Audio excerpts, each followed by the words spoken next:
So both say we're on the top of Daf Chav Tes Amid Beis Nahadre. And you may recall, as Chatoyani Mazkir, I got stuck on this Gemara yesterday. And I've been working very, very hard just to simply get pshat in the Gemara. And I have to tell you that I made some progress, but I'm not there yet. This is a complicated sugya in Kodshim. And you have to know about Kli Shares, and you have to know about Menachos, and you have to know about Isurim and Psulim, and it's like all crashing on top of us at one time, at one moment. So without any further apologies, the Gemara is now bothered by the following. We said, in the name of Avud Rabbi Ovin, and that was on the bottom of Chav Tes Amud Aleph, that in the cases of Mulikas Ha'of and Kmitzas Mincha, if these were implemented by Laila and all the avodah of the carbon has to be done by day, Tisaref. In other words, the oath is pasul, and there's no possibility of doing Malika, and it has to be burnt. So too, if the kmitza of a mincha, which is meant to be matir the shirayim, so that the zichrei kuna could eat the shirayim, tisarif.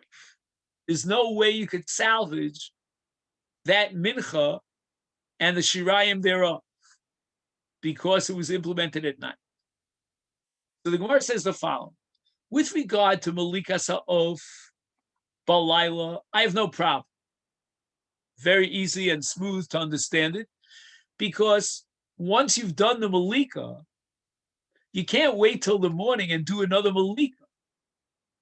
The Malika was already done. That's irreversible. And it was done with Psul. So we have a case of Kodshim Psulim and take it out to the Beis HaSreifa.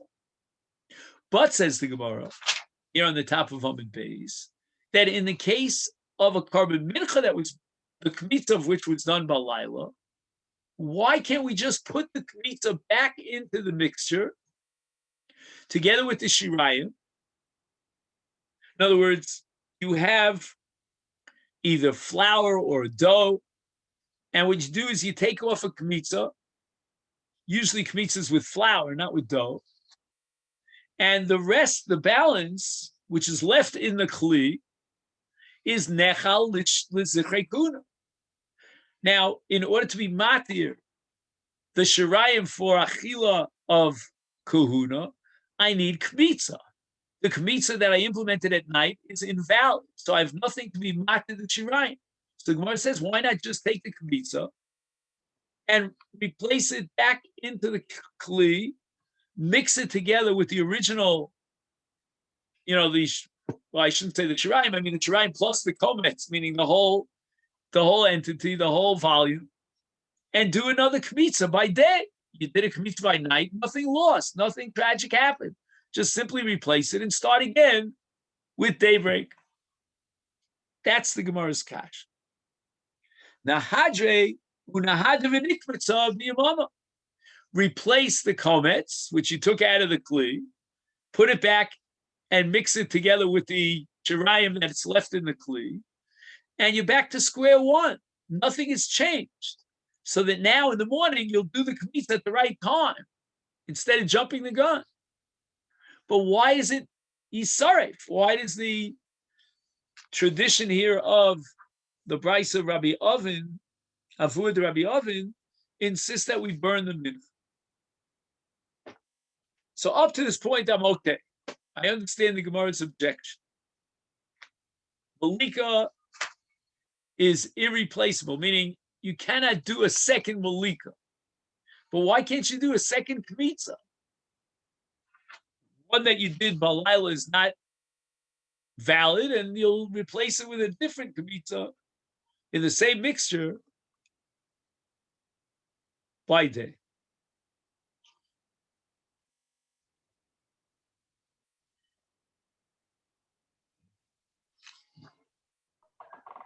Rabbi, but the stuff that you used for the kamitza the first time, Right. now that was no good.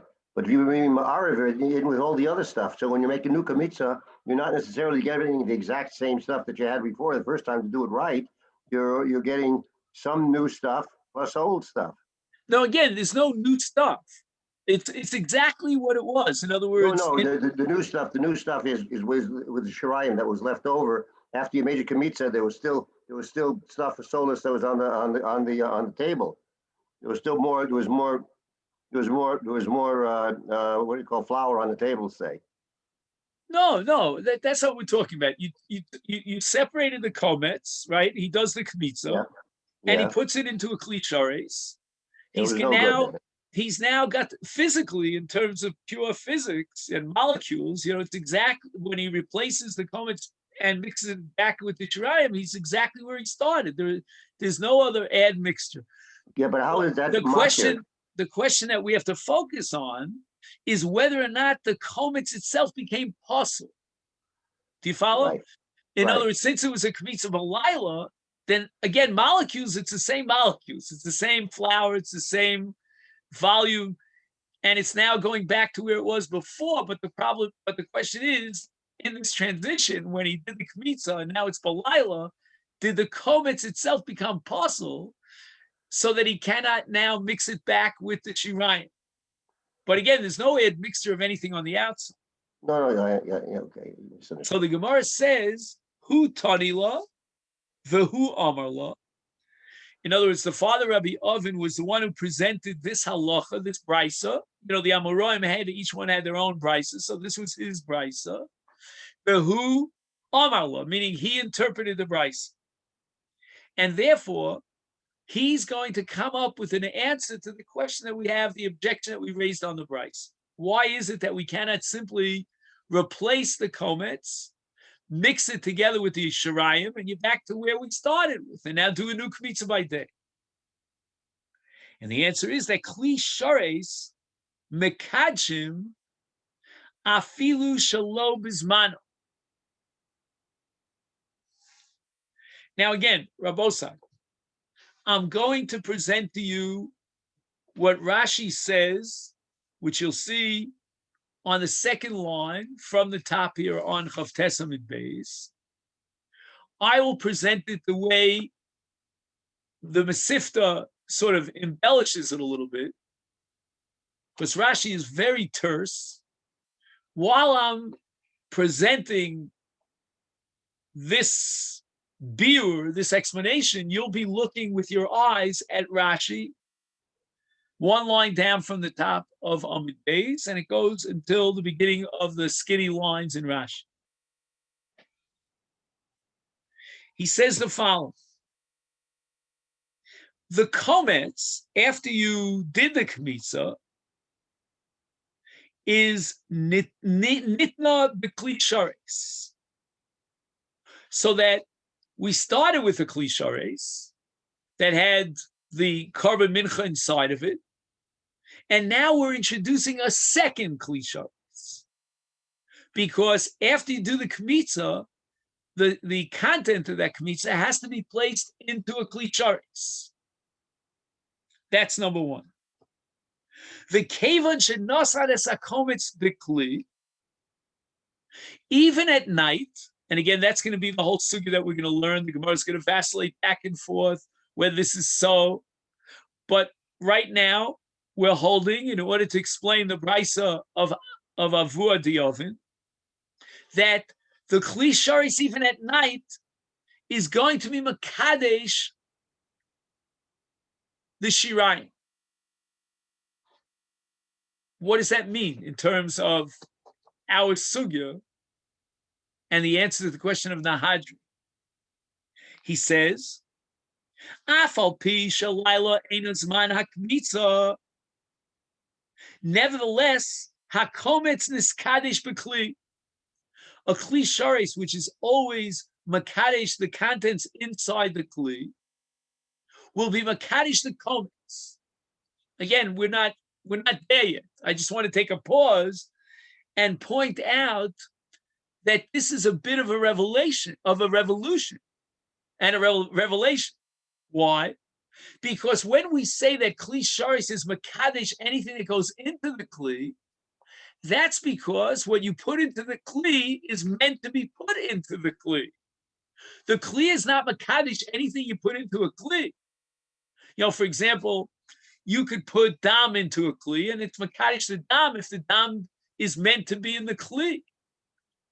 And that's what we mean when we say that a Kli Sharis is Makadesh. You don't, if you throw a dollar bill into a Kli Sharis, it doesn't mean that the dollar bill now gets sanctified.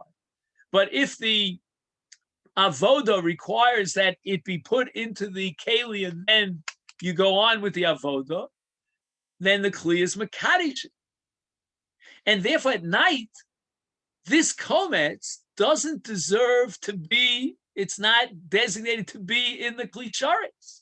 It's not being prepared for any avoda. At night, there is no avoda. And therefore, you and I would have said, if not for this revolution, which the Gemara is going to actually attack this revolutionary principle, that the Kli Sharis is not Makadesh a kometz v'layla, because there's no avoda of korbanos at night. So that's Chiddush number one, that the Kli Sharis, since the kometz has to be placed into a Kli Sharis, you would have said that's only within the context of a valid kmitza, which the Torah recognizes. Here it's not a valid kmitza, it's at night. No, okay, it's at night, but it's a kmitza. We have a korban mincha, and it was in the first kli. He went and he did a kmitza, albeit at the wrong time. He jumped the gun, and now he puts the kmitza into a kli shares. The kli shares is going to be makadesh that kmitza because that's where the kmitza is designated to go. It's designated to go into this kli. It's designated to go into the kli tomorrow and not tonight. That's the radical shita that the Gemara is taking now. Okay, so now let's go back to the drawing board. The Kli Shares into which we put the kometz is Makadesh the kometz. What's that? What's the relevancy? Kevon is Kadesh. Again, I hope your eye is on Rashi, right? Mashenosar Bakli Harehu Shirayah. A very ambiguous language. Again, yesterday, I would not give an aleph in pedagogy here for this line here. I'm a big fan of the Masifta, but this is very ambiguous. He says, Masha nosar bekli harehu shirayin. I'm not sure which kli he's referring to, so just hold your breath. Vishuv Einam Chosrim, and I'm going to skip a word here because this word confuses me. Einam Chosrim lachshiva kemincha shelo nikmitza.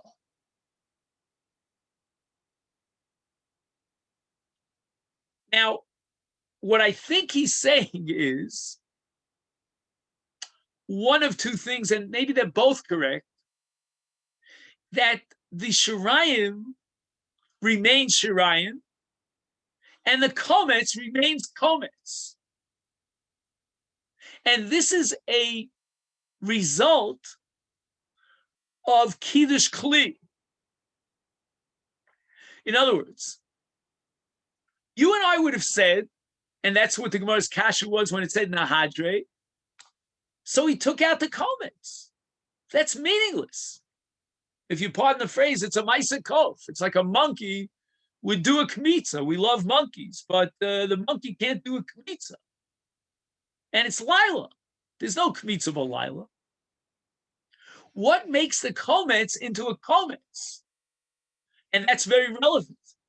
Because if the kometz remains the kometz, then the shirayim remains shirayim, and there's no kmitza. The avoda of menachos, which is called kmitza, which is similar to zrikas adam in zvachim, means to separate kometz from shirayim. Before you did the kmitza, there was no kometz. Hence, there was no shirayim. This is what we call tevel, right? What's tevel in Zroim? Tevel in Zroim means you have a mixture of chulin and truma. We don't know where the truma is. We don't know where the chulin is. It's all mixed together. That's called tevel. Your chiyuv is to be mafresh, truma, and designate this as truma, and the rest becomes shirayim, becomes chulin. So too, in menachos, we have an act of kmitza, the purpose of which is to take something that's tevel, which is a complete entity mixture of kmitza, of komets and shirayim, and separate the komets and create a komets, like creating truma when we're mafresh truma. And that's what tevel does. Tevel generates a chiyuv hafrosha.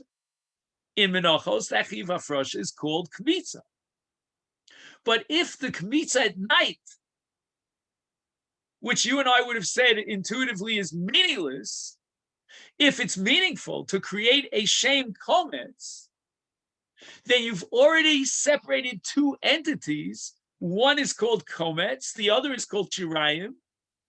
And if those entities retain their identities, the shem komets remains in the komets, and the shem shirayim remains in the shirayim, then there's no way you can do kmitza on this thing. You're going to take the komets and mix it back into the original kli together with the shirayim.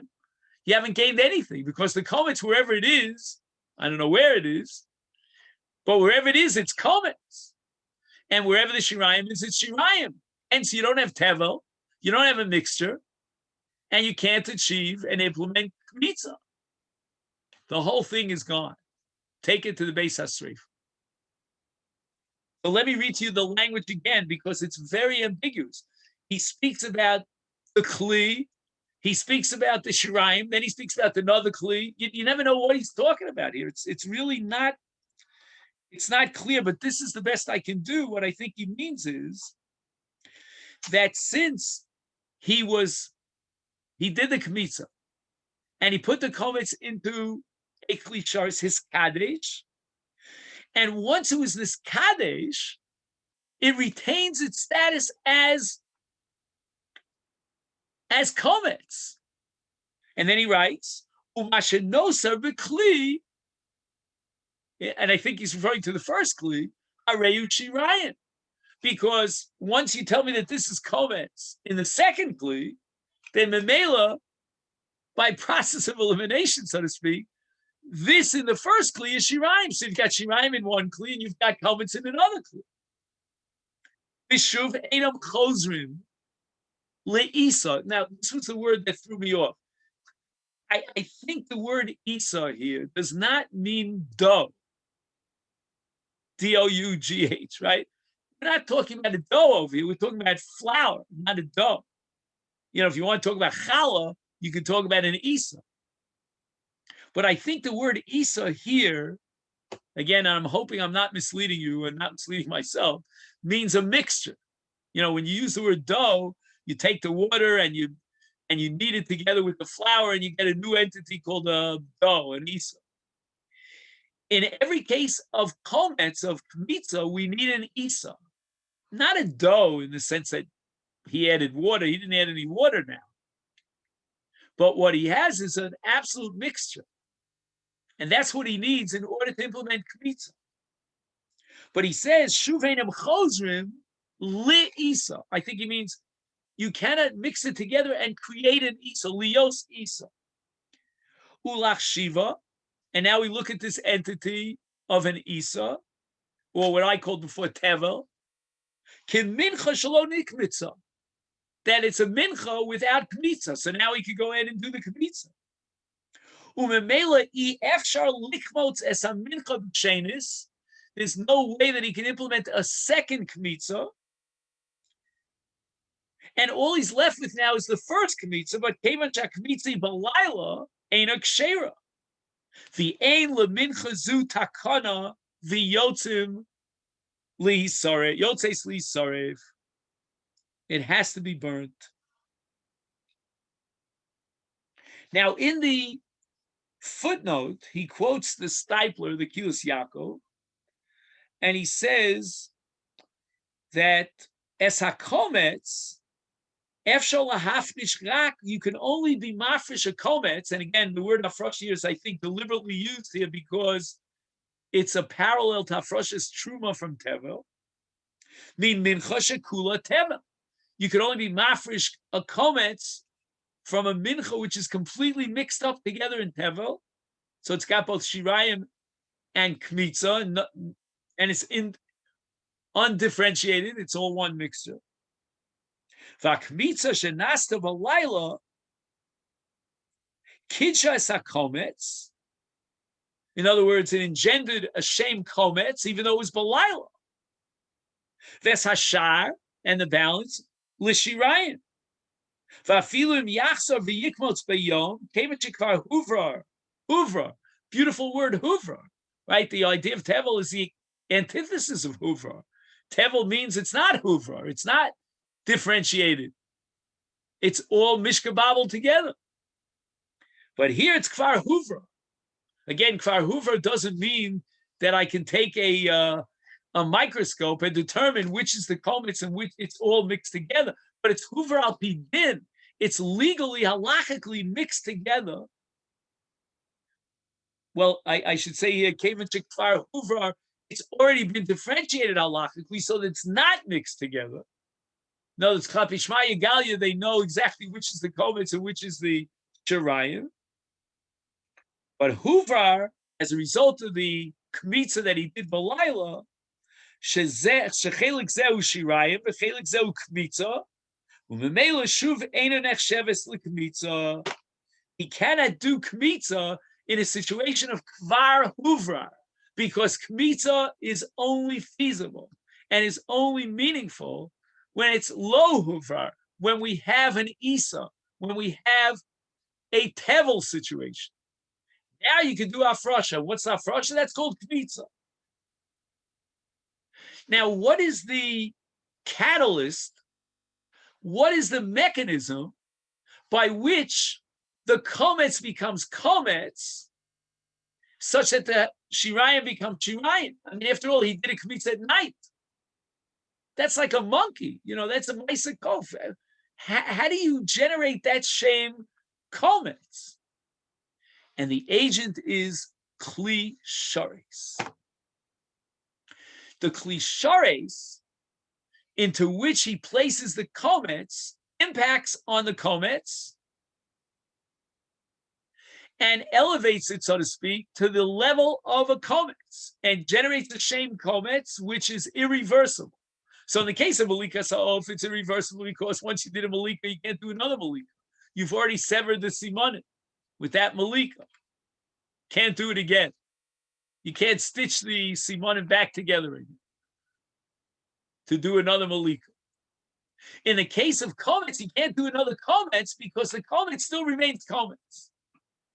But the question is, what generates the shame kometz? I mean, it was balayla. A kmitza balayla is garnish veret. It's worthless. And the answer is kli shares. And the entire sugya that we're about to embark upon, a very long and complicated sugya, is going to try to analyze, is there such a halacha of kiddush kli shares at a time when the avodah is completely invalid? Meisvei, again, hold your questions if you don't mind, because I just want to see if we have at least the beginning of an understanding here to scratch the surface. Meisvei, how can you tell me, I'm talking about Aviv Shel Rabbi Ovin, that kli shares is Makadesh, even Shalom Bismano, when it's not the appropriate time for the avodah is meaningless. We have a brisa that says Zeh klal. There is a principle that determines whether putting something into a kli shares is makadesh, that which you put into the kli shares.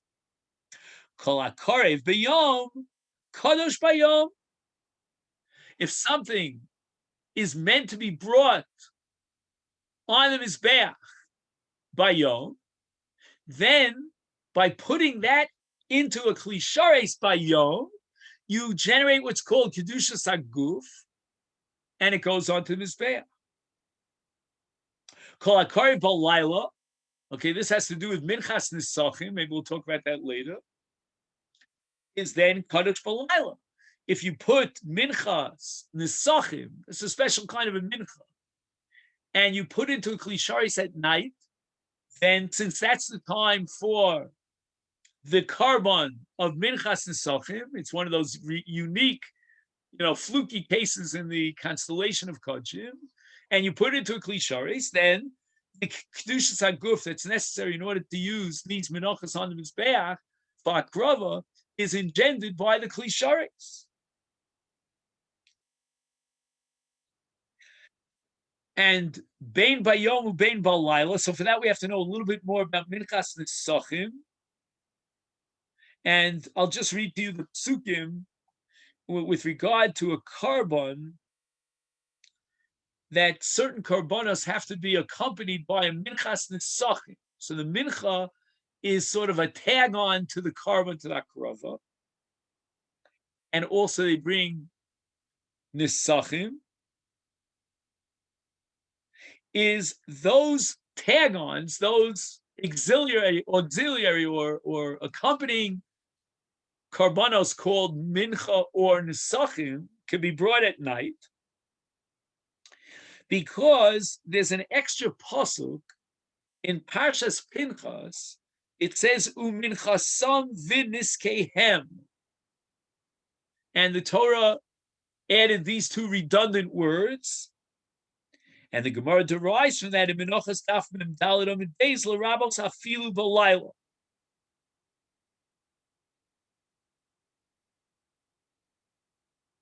So in any event, without going into all the details about Minchas Nesachim, which is obviously a sugya unto itself, we know that the Minchas Nesachim can be brought either at night or during the day, based on a special drasha of two extra words in the Torah, even at night. It's the only avoda that I know of that's kosher malayla. Now, when you put the mincha into a klishares, it makes no difference whether it's by yom or balayla, because it's the zman hakrova. And once it's the zman hakrova, then when you meiniach something bismano in a klishares, the klishares is makadosh and engenders kedusha guf, such that now I can put it on the mizbeach. So the Gemara is medayek from this brisa, from the klal, the principle of the brisa. Tani mias kolat bar bayom, kadosh bayom. The kiddush of the klisharis bayom is a result of the fact that it's karev bayom. Is therefore bayom in balayla lo. If you put into the klisharis that which has an avod bayom, with the exception of minchas nesach, and you put it there in the klisharis balayla, there's no kiddush.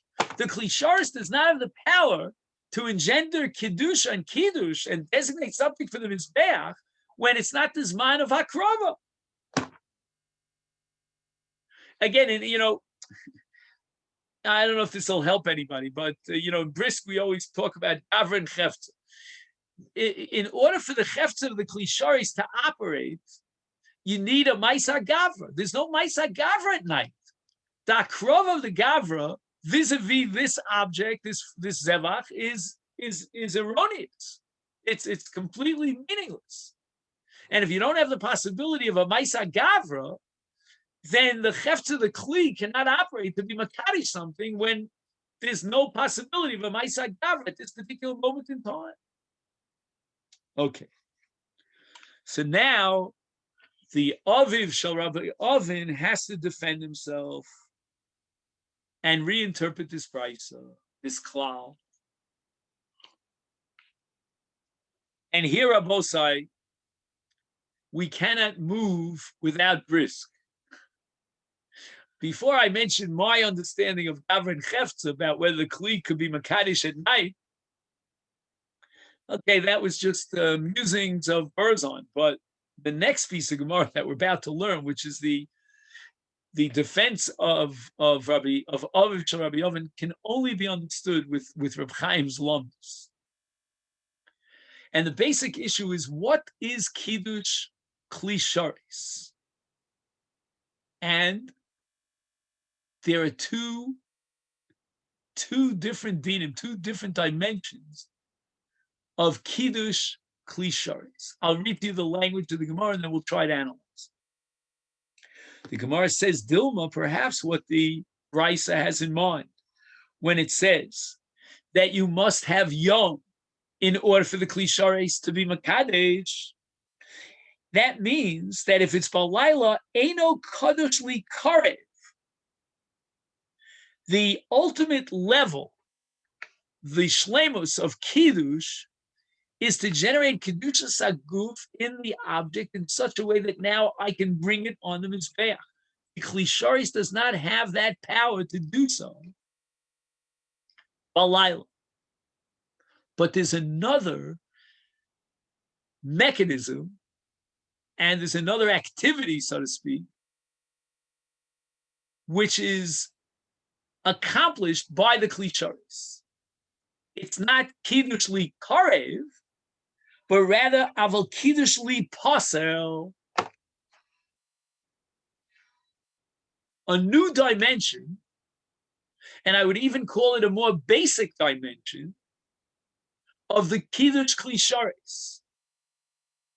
The Kli Shareis could generate a Kiddush Li Pasel even when it cannot generate a Kiddush Li Karev, which means that there are two levels of Kiddush with regard to Kodshim. And one is negative and the other is positive. When I say positive, what I mean is to completely transform the object and bring it to the highest level of Kiddush, which is Kedushas Haguf, allowing us to put it on the Mizbeach and be Makayim the Hakrov on the Mizbeach. That's the ultimate level of Kiddush. The Kli Shareis could only accomplish that vis-a-vis that which you put into it at a time when the Hakrova is valid by Yom. But then there's something called a negative Kiddush. What does it mean, a negative Kiddush? I will generate a status of Isur even without Kedusha. It's what we call a Kedushas Isur. If I would give you an example, maybe in Nidarim, right? When you take a neder, there are two types of Nidarim. If I'm looking at a loaf of bread, and I say, Konam Kikar Ze'alai, I take a neder that I won't eat this piece of bread, that's called a Kedushas Isur. I can't do anything with the bread as a result of the fact that I took a neder, a konam on the bread. This only means that I cannot use that bread and enjoy the benefit of it because the neder generates an isur. But if I take a nidrei hegdesh and I look at a behemoth and I say, harezu ola, that means not just the Kedushas Isur, but a Kedushas Karban, a Kedushas Guf, a positive Kedusha that allows me to take that Zevach and bring it as a Karban Olah on the Mizbeach. But the most basic level of Kiddush, B'Kli Shareis, is Kiddush LeIsur, LeKedushas Isur. And that can be achieved by the Kli Shareis, even B'Laila. Again, Kedushas Guf would only be meaningful during Yom when there's possibility of being makriv. But if it's Lila and there's no possibility of Hakrova, what the Kli can accomplish is it can engender and generate a Kedushas Isur. That Kedushas Isur means that you cannot, b'shum panav ofen, take that which went into the Kli and use it on the Mizbeach. You can't even wait till tomorrow. The Kli now has changed the status of that which went into the Kli, and it made it possible in Mizbeach, completely possible. It's the Kedushas Psul, a Kedushas Isur. You're not allowed to bring it on the Mizbeach. Hence, in the case of Kmitza, at night, after he did the comments, the Kmitza, and now he has a comments and he puts it into a Kli Shareis, although there's no Kedushas Guf, no way, no how will he be allowed to take that comments and bring it on the Mizbeach. It's completely possible in Mizbeach. But why is it possible in Mizbeach? Because the Kiddush Kli is a Kiddush Li Pasel. Aval Kodesh li posel, and we can never put this komets back into the pot, into the first kli where the mincha was together with the shirayim. We cannot be mavatal the kmitza and remove its status as puzzle. It's now puzzle of Mizbeach. What generated the psul of this kmitza? You and I would have said, if a monkey comes along and does kmitza, it doesn't puzzle the kmitza.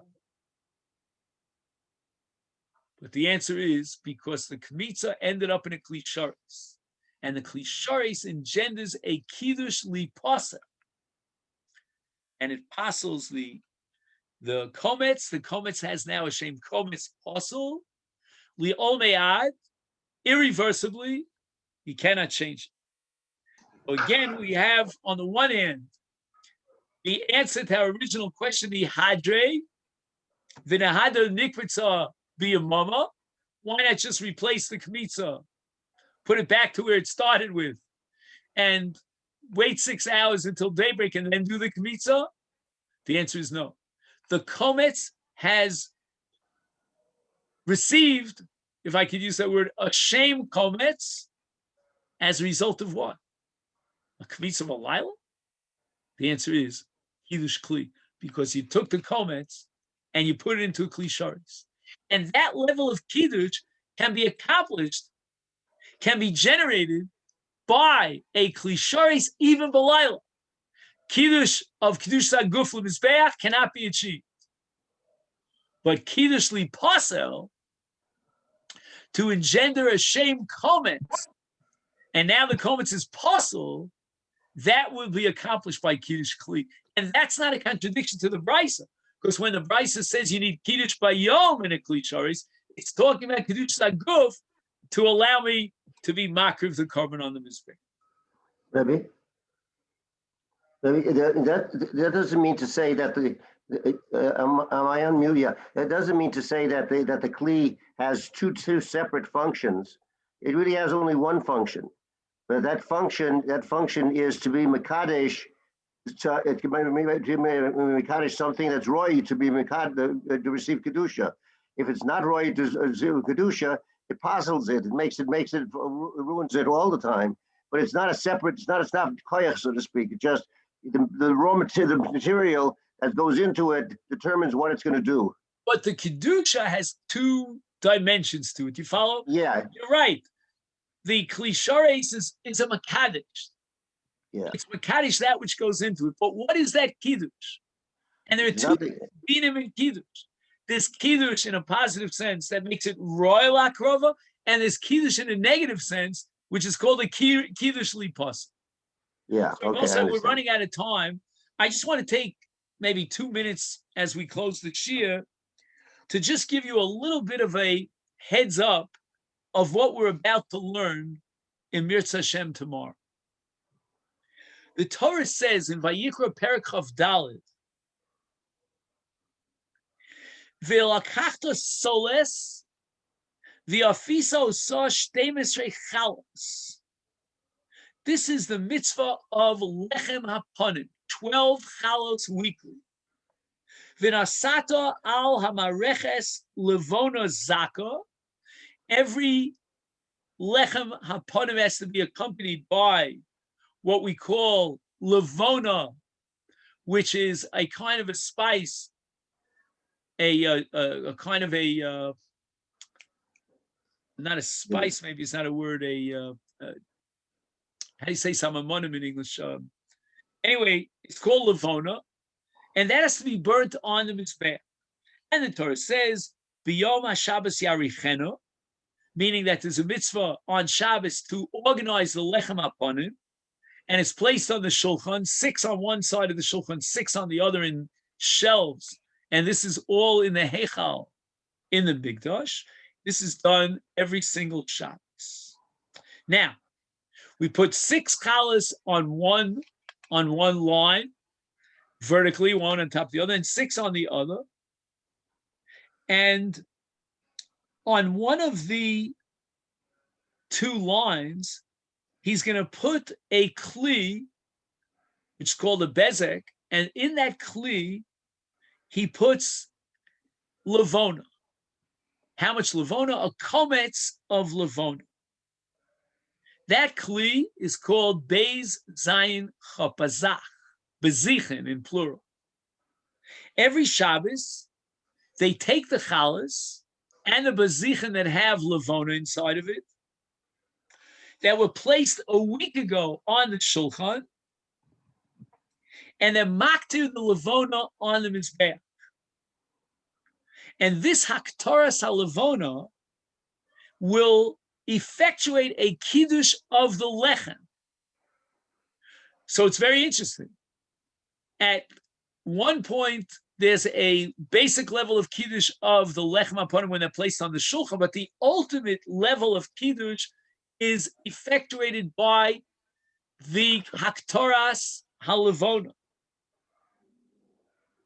Ulachreha, after the haktaras halevona is complete, then the Torah says, "V'hoisal alechem la'askara ishe lashem," which means that now we divvy up the lechem aponim amongst the kohanim for achila, and when he does a kmitza in the levona before he does the haktarah, then that kmitza belongs to Hashem, will be brought legavah on the mizbeach, the kmitza of the levona, and the lechem now is given to the kohanim for achila. So that, my friends, is a bit of an introduction to the next part of the sugya, which again is going to be a refutation of Abba de Rabbi Ovin in terms of Kiddush Kli and how Kiddush Kli, or when Kiddush Kli is effective and when it's not. Sure. Okay then, so everyone should have a wonderful day, and we'll pick up the sugya of Masiv, Rabbi Zera, and Hashem.